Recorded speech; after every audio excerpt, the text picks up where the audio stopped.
All right, back here on CBS Sports HQ, conference strength, it is always a hot topic for debate in college football, right? And now in a 12-team CFP, strength of schedule is always something that goes into that conversation as to whether a particular team should make the CFP when we're looking at the record and the teams they had to go through to get there, right?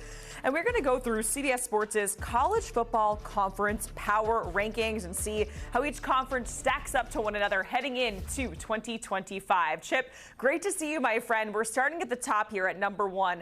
Don't tell Danny Cannell, but the SEC is here, right here, coming in at number 1. How do you feel about the SEC? Do you agree with that, with these rankings here, as the SEC coming in as the top conference here in college football, according to CBS Sports?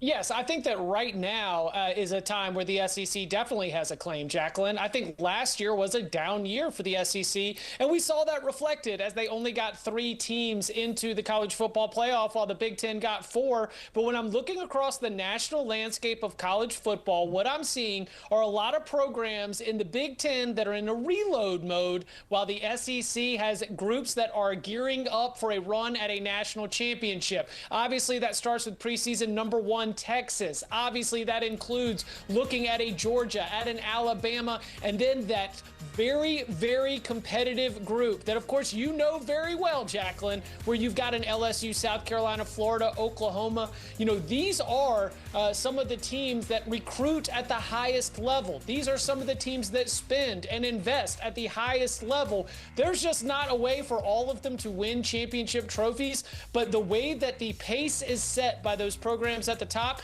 means that everyone has to keep up. It's why the SEC has the most 4 stars and 5 stars coming out of high school. It's why the SEC routinely is the conference that has the most players picked in the NFL draft. So last year was a down year. Big Ten had a decent argument to be able to say that they were number 1. But as I look at these rosters right now, Jacqueline, going into 2025, I think there is no question in my eyes the SEC is at number 1. Yeah, and if we use the, okay, the Big Ten has had the last 2 national championships, but it's hard, though, because when the SEC is just beating up on one another, sometimes we're seeing less SEC teams that are making it in the CFP, right? So you said the Big Ten has an argument, or you could hear it out for number 1, but they're coming in at number 2. And if we look at the last 2 national champions, it is Michigan, it is Ohio State. So Chip, say Ohio State or Oregon or, I don't know, Michigan wins it again. That's kind of a long shot, but would the Big Ten then have the argument to be a surefire number 1 conference here over the SEC?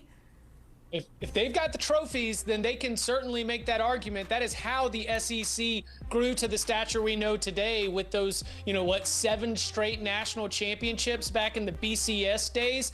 To me, a lot of this is going to hinge on what we get from Penn State and Oregon, because like I mentioned, I think the Michigan Wolverines are in a reload mode. I think that you were looking at a Michigan State that has come nowhere close to the ceiling that it got under Mark D'Antonio, and so that's where they need Oregon after losing all those draft picks,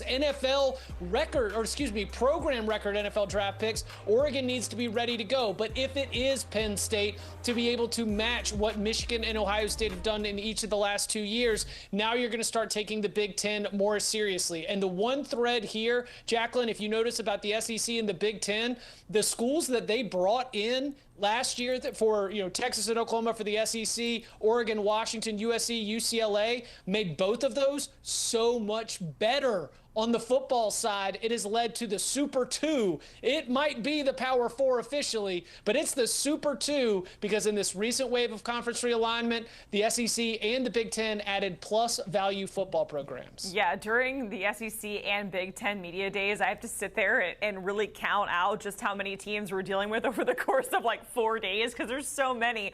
To your point, also, I'm sorry about Penn State that I left you out of the hypothetical national championship intro to you. That was a big miss on my part. All right, coming in at number 3, of course, it's either the Big 12, it's the ACC. It is the Big 12 here. Do you give them the slight nod over the ACC? Do you agree with that?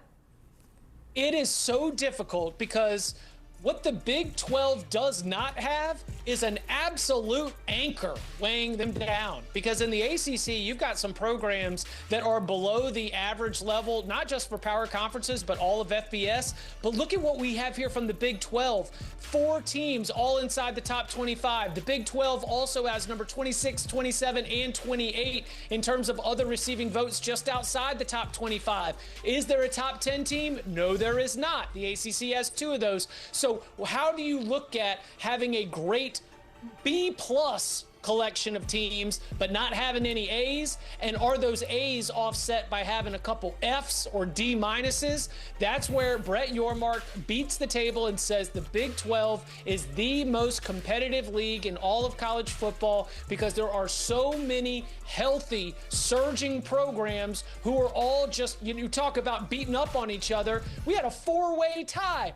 4 teams tied for first place in the Big 12 standings last year, but they all had 2 conference losses. And so I understand giving the Big 12 the nod over the ACC because the Big 12 has a great, and I mean great, collection of very good teams. Not top 10 teams, but very good teams. And they've got no teams, not a single one, who I think is dragging the Big 12 down. Yeah, we keep saying it. If you like parity, make sure you check out all the Big 12 matchups. And, of course, it feels like it's one of the only conferences that is wide open all across the board, to your point. All right, that brings us to number 4 here, which is the ACC.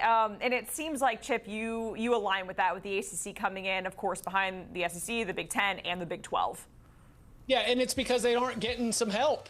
Clemson, and I know that Miami's a 10 on there and SMU's a 16, but this is a little bit of Clemson and the 16 dwarfs is what we've got right here. We need Miami to be able to capture the promise that really hasn't been realized since they joined the league. Hello, where is Florida State listed right here? Where is Virginia Tech? Where are these programs that were expected to be able to make the ACC a premier football conference? Like, maybe we will see the ACC get a boost from Bill Belichick joining the North Carolina football program. If he can make the Tar Heels a real factor nationally, not just a television draw that NFL fans tune in for, well, now we're going to start talking about the ACC not just as being the 3rd best, getting ahead of the Big 12, but maybe even starting to close that gap with the SEC and the Big 10. But until Clemson has more help in terms of programs that are performing, close to peak efficiency, again, looking at you, Miami, looking at you, Florida State, looking at you, North Carolina, your Virginia Tech,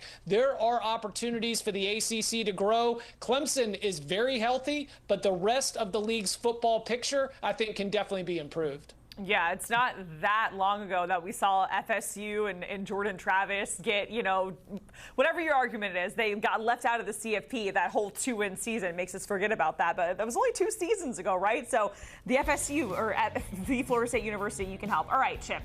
Group of 6 conferences in the power rankings. We're looking at the American, the Sun Belt, Mountain West, CUSA, the MAC, the Pac-12. Which one of these do you want to dive into as maybe underrated? I'm going to go with the Mountain West. I think the Mountain West has a great argument for the top spot, and I would certainly not slot them 3rd. Clearly, you're going to be looking at Boise State as the one that's really the flag bearer, right? Like, they are out there. They are out front.